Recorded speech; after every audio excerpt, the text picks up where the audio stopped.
Good morning, good afternoon, good evening, folks. Michael Zuber, one rental at a time, back with the one and only Mr. Greg Dickerson. How you doing, sir? Doing great, Michael. How are you? We're going to talk about an embarrassing topic for me. Many people, kind of our generation, have read Rich Dad Poor Dad. Um, I'm going to guess 75% of the people read that and want to be Robert and Kim. But there are these weird folks like yourself who read that book and go, damn it, I want to be Rich Dad. So I just want to hear from you. What did you see? Because I think you're right. I think the power is to be Rich Dad. It's not to be Robert and Kim, which I just completely missed. I actually read that book recently, and I still complete it thinking I want to be Robert and Kim, even knowing that I should want to be Rich Dad. But let's talk about what it means to be Rich Dad. What did you see? What did you? I mean, it just must have hit. The book must have just hit you differently than it hit me. It did because I didn't even get real estate out of that book. Most people, that's what they get. They get real estate. They want to be real estate investors. That's Yeah, not what exactly. spoke to me. I'm an entrepreneur.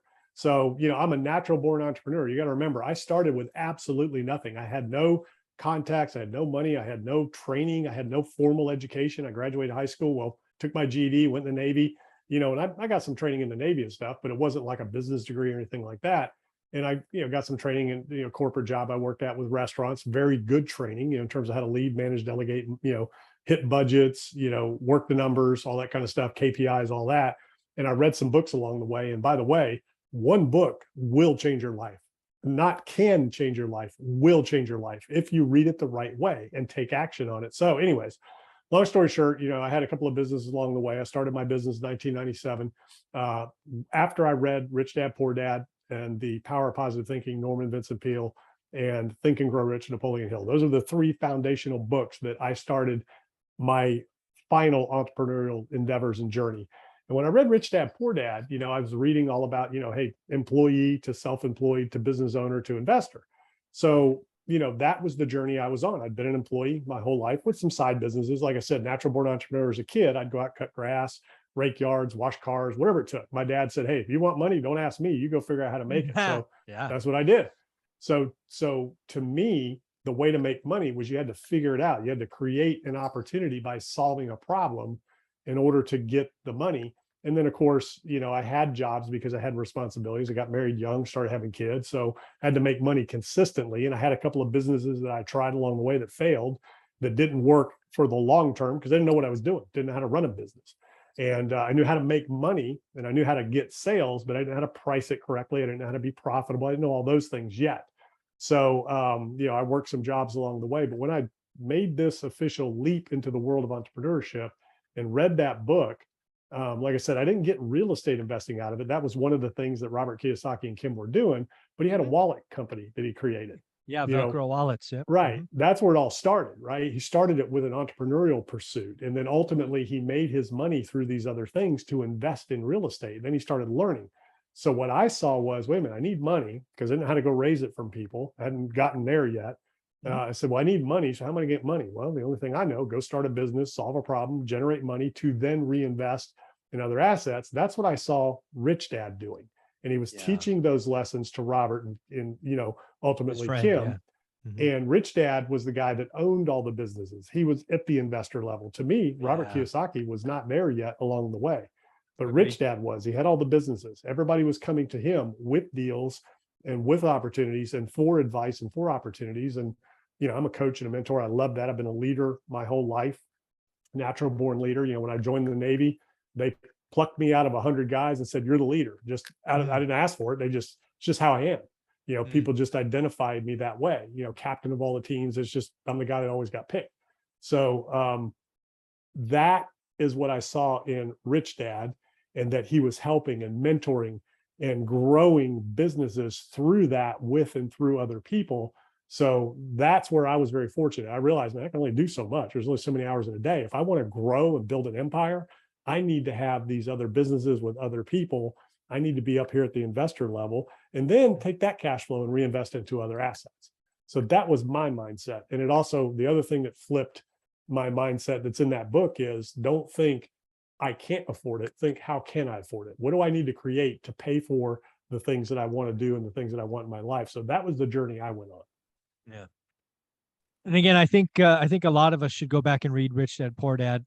again and see if you can now see this via Greg's eyes and being Rich Dad. And I just recently reread it. I remember Robert and his friend at the I don't know, grocery store or whatever they called it, mini market, and they're doing their magazine or comics, I think it was comics, and going to see Rich Dad as people came in and out. I just envision you as being Rich Dad behind the desk as people are coming to you and you're mentoring and helping and saying, I'll do that deal, not that deal. I And still what's funny finish. is, as Yeah. I'm talking to you and explaining it, I am visualizing that. I'm Ah, visualizing Rich Dad behind the desk, people coming and going. yeah. And then I visualized myself being in that environment. And I can tell you, to me, he was in Hawaii. I'm seeing this office that looks like a hut that's on the Yeah. beach and people Yeah. coming and going. You know what I mean? That's Ah, what yeah. visualization means. And then as I was reading that, I saw myself in that role, just like you said Awesome. you saw me, and people coming and going and all Huh. the deals being I could made. see it. And yeah. I have to tell you, I could see you there very easily. I still can't put myself there, but I'm working on it. I'm working Well, on you it. don't have to, so Yeah. again, that was my journey. I was a natural born entrepreneur. That's how I was created. That's what I was created to do. That's how God made me, to Agreed. go out and create things and to start things and to do things. That's just how I'm wired. Other people are different, so you don't have to get what I got. That's just me. What you Yeah. got worked for you. You got, Yeah. well, I'm going to buy real estate and, start here. And, he started one property at a time. He just Yeah. started It started with multifamily. I don't know if he did residential He first. did. Yeah, he did. He bought a condo first, and he Yeah, bought a yeah, and condo then that didn't face the multifamily. water, and then he went to multifamily. Yeah. Yeah, yeah. So same thing, so that there's nothing wrong with that. Not No. everybody needs to be an entrepreneur and go out, because I had to risk everything and I didn't make a lot of money. When I first Yeah. started out, I wasn't making a lot of money. Now, the good news was I wasn't making a ton when I left my corporate job. So it wasn't a whole high bar there to replace. There you So, go. and I remember my first job, the first job I did when I started my little remodeling handyman company in 1997 Yeah. was a little $500 deck that I built for a restaurant to set a refrigerator on. And it took me a day. And, Yeah. I had to pay for the materials and all that. I made like $300 or something. I was like, man, $300 in one day. You can do I'm this. set. I don't have to Yes. worry about money again, and then just went from there, and there were times, obviously, along the journey where, ebbs and flows and peaks and valleys, but, I always go back to that first job, driving home from that first job. And I mean, I can, sitting in the truck I was sitting in, my tools in the back, did it Yeah. all myself. And, actually it Awesome. only took about a half a day. And it was a small deck, like 12 square feet, 3x4, 4x4, something like that. Yeah. And I remember every bit of it, picking the lumber up, digging the holes for the post, building the thing, took a half a day, made $500. I was like, man, You're this is set. about as good as it gets.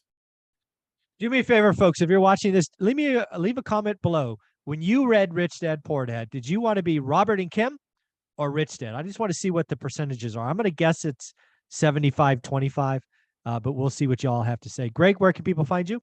Yeah, gregdickerson.com. That's where my info is. Go check it out. Thank you, buddy.